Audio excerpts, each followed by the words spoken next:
lebih. Jumlah ini bisa ditafsirkan sebagai peningkatan yang cukup signifikan apabila dibandingkan dengan laporan Britannica Book of the Year pada tahun 2005 yang memperkirakan jumlah kaum muslim di Amerika sebanyak 4,7 juta jiwa. Potret-potret yang dihasilkan cukup beragam, tetapi satu warna, yakni warna khas minoritas yang senantiasa berhadapan dengan penindasan, ketidakadilan, dan kekejaman serta kerinduan untuk hidup layak sebagai manusia merdeka. Ada konflik dan perjuangan untuk memenangkan persaingan untuk tetap hidup sebagai muslim di tengah masyarakat mayoritas yang berbeda keyakinan dengan dirinya. Ketani menghendaki adanya perhatian khusus dari umat Islam mayoritas atas kehidupan dan pola hidup muslim minoritas. Namun demikian, deskripsi dan elaborasi Ketani masih general dalam pengungkapan yang luas cakupan kajiannya. Sebenarnya pada tataran pribadi minoritas muslim itu sendiri, terdapat persoalan serius berkaitan dengan persepsi mereka atas kehidupan sebagai minoritas dan keyakinan sebagai muslim yang tinggal di wilayah yang berbeda dengan negara muslim. Terdapat hukum fikih diproduksi dan dikembangkan. Di negara seperti Amerika dan Inggris, mereka dihadapkan pada masalah-masalah yang tidak ditemukan padanan konteksnya dengan apa yang ada di dalam kitab-kitab fikih pada umumnya. Di antaranya masalah-masalah itu adalah keterpaksaan memilih atau political vote, pemimpin dan perwakilan politik yang tidak beragama Islam, kesulitan mencari makan yang terjamin kehalalannya atau halal food, kesulitan melaksanakan ibadah kurban dan akikah karena ketatnya izin penyembelihan, perbedaan agama dalam perkawinan, upacara selamat Natal dan menghadiri acara masyarakat yang berbeda agama, waktu sholat dan puasa, tentang bunga bank dan riba, dan ketentuan-ketentuan hukum Islam yang tidak dimungkinkan aplikasinya oleh undang-undang dan peraturan yang ada. Persoalan-persoalan seperti itulah yang kemudian menjadi perhatian beberapa ulama kontemporer, sehingga dengan instrumen ijtihad dan berpegang pada konsep maqasid al-syariah yang bermuara pada penegakan keadilan dan kemaslahatan, lahirlah jawaban-jawaban hukum yang memiliki format berbeda dengan fikih pada umumnya, walaupun tetap linier dengan prinsip-prinsip dasar hukum Islam. Inilah yang kemudian dikenal dengan nama fikih al-aqliyah. Sekian. Baik, penjelasan selanjutnya akan disampaikan oleh saudari Dina, kepadanya silakan. Selanjutnya adalah persoalan dilematis dan solusinya. Apabila dikelompokkan, keluhan minoritas muslim tentang pelaksanaan ajaran Islam di Barat menyentuh hampir semua aspek dalam Islam dan telah menjadi persoalan dilematis bagi kaum muslim minoritas di negara-negara Barat. Berbagai persoalan dilematis tersebut yang pertama adalah keluhan di bidang ibadah, mahda atau disebut dengan ibadah murni, seperti sholat, termasuk sholat Jumat dan puasa. Mencari masjid untuk sholat Jumat di Barat itu sangat susah. Umat Islam tak jarang harus menempuh perjalanan jauh agar sholat Jumat bisa dilangsungkan, sementara mereka harus melaksanakan tugas studinya atau harus melaksanakan tugas bekerja di perusahaan. Terlampau sering meninggalkan tugas studi atau pekerjaan dengan alasan sholat Jumat kadang tak segera dipahami oleh pihak kampus atau atasan mereka di Barat. Yang kedua adalah dalam bidang hukum keluarga. Di bidang ini, sebagian minoritas muslim di Barat menghadapi persoalan pelik mengenai status perkawinan. Banyak dijumpai suami dan istri pada mulanya beragama Kristen, namun seiring waktu kadang seorang istri memeluk agama Islam, sementara seorang suami menganut agama lamanya. Konsisten dengan fikih lama konvensional, maka sang istri harus bercerai dari suaminya. Dan tak sedikit umat Islam di Barat lebih mempertahankan pernikahannya sekalipun beda agama, dengan alasan tak mungkin menghancurkan bangunan keluarga yang telah tegak dengan peluh dan air mata. Demi anak dan keutuhan keluarga, mereka memilih mempertahankan keluarga daripada menghancurkannya.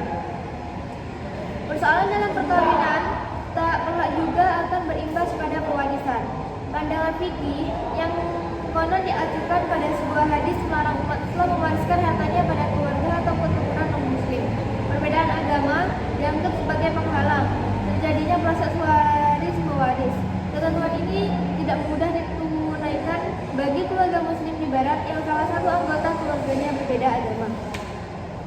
Dengan demikian, Yusuf al-Qaradawi berusaha memberi solusi bahwa orang Islam boleh menerima warisan dari orang non-Muslim, tapi tidak buat sebaliknya.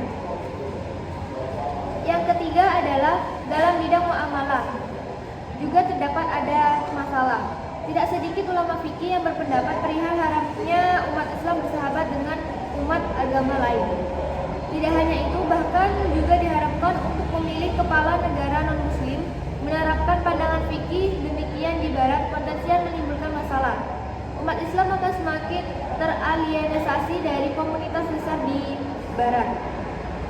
Atas dasar itu, ulama Islam berpikir agar minoritas Muslim di Barat mendapatkan penekanan khusus dari sudut pandang fikih.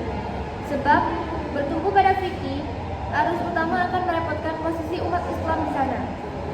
Jabir Toha Al-Wani dan Yusuf Al-Qaradawi menempuh solusi progresif dengan merintis fikih baru, yaitu fikih minoritas. Di antaranya Jabir Al-Wani menulis buku berjudul Awal Fikih for Al-Aqliyat, di antara fikih for minorities, sedangkan Yusuf Al-Qaradawi menulis buku Fikih Al-Aqliyat Al-Muslimah. Ada beberapa hal yang perlu disampaikan untuk mengukuhkan argumen-argumen para penggagas fikih minoritas itu. Yang pertama, fikih minoritas harus dilandaskan pada pengalaman umat Islam awal di Mekah ketika menjadi minoritas. Dalam periode Mekah, Islam fokus pada penyampaian pokok-pokok ajaran Islam seperti akidah dan etika. Persoalan syariat tak menjadi bahasan utama. Fakhr al-Din al-Razi berkata, kehadiran Nabi Muhammad bukan untuk membawa syariat baru, melainkan untuk meneguhkan syariat Nabi Ibrahim. Yang hal ini merujuk kepada Al-Quran Surat An-Nisa ayat 163. Banyak pandangan fikih yang sempit disandarkan pada Al-Quran. Tak sebaiknya Muslim minoritas mengembangkan fikih eksklusif atau fikih kaku yang selalu memandang orang lain secara negatif. Umat Islam di Barat membutuhkan fikih pluralis, yaitu jenis tafsir keagamaan yang lebih positif memandang umat agama lain. Umat Islam tak perlu membesar-besarkan hal-hal kecil yang cenderung memisahkan dirinya secara sosial dari umat agama lain, tetapi justru perlu memperbanyak kesamaan-kesamaan di antara umat beragama. Dengan tegas, Al-Quran meminta umat Islam untuk mencari kesamaan, bukan perbedaan dengan umat agama lain. Mencari perbedaan itu mudah, sementara mencari kesamaan itu susah. Baik, penjelasan terakhir akan disampaikan oleh saudara Ita. Kepada saudari Ita disilakan. Baik, di sini saya akan menjelaskan pilihan hidup bagi komunitas minoritas, jihad atau hijrah. Ada dilema yang dihadapi Muslim minoritas yang tertindas di daerah-daerah tertentu. Apakah hijrah ke wilayah lain atau jihad agar bisa memperjuangkan hak-hak mereka? Namun hijrah seringkali agak bermasalah karena setiap masuknya sejumlah besar pengungsi menyebabkan timbulnya masalah sosial dan politik kepada masyarakat tuan rumah. Sedangkan pilihan jihad juga sulit dilakukan saat ini. Ini yang terjadi di Kashmir dan Palestina. Penindasan yang mereka alami seperti kebrutalan tentara dan polisi, para perempuan ketakutan, kehormatan, dan martabat mereka dilanggar. Laki-laki muda ketakutan dijemput dan diinterogasi dan mengalami penyiksaan ketika memberi alasan yang lemah. Untuk mencapai idealita dan suatu negara yang homogen, pemerintah di sepanjang sejarah telah mengikuti beragam kebijakan mengenai minoritas kultural. Beberapa minoritas telah dihabiskan secara fisik atau mengalami pengusiran massal. Minoritas lainnya dipaksa untuk berasimilasi, dipaksa untuk menerima bahasa, agama, dan adat dari kaum mayoritas. Pada kasus lainnya, minoritas diperlakukan sebagai musuh yang menetap, yang dikenai segresi fisik dan diskriminasi ekonomi dan tidak memiliki hak politik.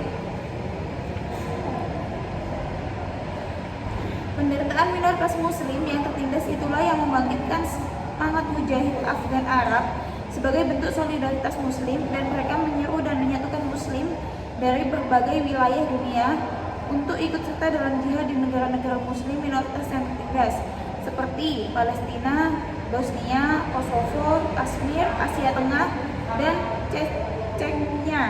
Ada sejumlah kecil yang kemudian menjadi tentara sewaan. Dalam upaya-upaya yang lebih radikal, bukan hanya dalam rangka membela kaum muslimin dari penindasan, tetapi untuk menggulingkan kekuatan-kekuatan dunia yang diyakini bertanggung jawab atas penderitaan mereka melalui strategi teroris. Afghanistan dan Pakistan menjadi pusat-pusat penting globalisasi jihad dan kultur jihad melalui jaringan madrasah dan kamp-kamp pelatihan. Taliban Al-Qaeda menyediakan suaka dan pelatihan bagi para militan seperti Mesir, Aljazair, Yaman, Arab Saudi, Malaysia, Thailand, Filipina, Uzbekistan, Tajikistan, Kenya, dan Uighur dari provinsi Xinjiang, Cina. Sekian, terima kasih. Sekian presentasi dari kelompok 3